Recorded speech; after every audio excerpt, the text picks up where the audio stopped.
We're here because it is so rare that Black men get asked, "What do you want?" So we're going to have a lively conversation around the importance of voting, not from an obligatory standpoint, but from an advantageous standpoint. For me to be moderating this conversation, I'm really excited to sit with some members, some brothers who are helping to shape policy across this country and also locally here in Pennsylvania and in Philadelphia.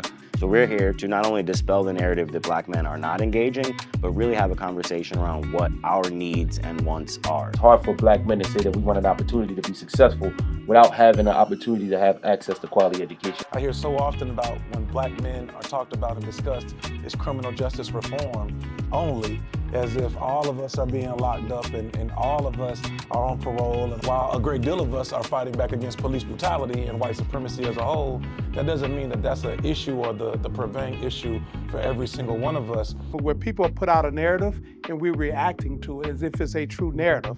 And that's what we've seen this last couple of weeks with the Black male narrative. We vote strongly, and only second to Black female. But at the end of the day, it will be the Black vote that saved democracy. The barbershops is where politics is happening every day. We're talking and discussing politics amongst our community every day.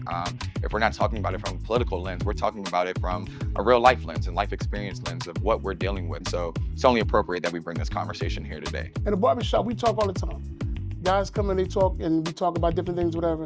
And this whole issue about a lot of Black men is not supporting, I have not heard it. Black men, we, meaning Black men, are indicated as not really engaging in the political system, not necessarily participating in the way that our sisters do. We know that Black women are the highest voting bloc in this country, but just below that is Black men.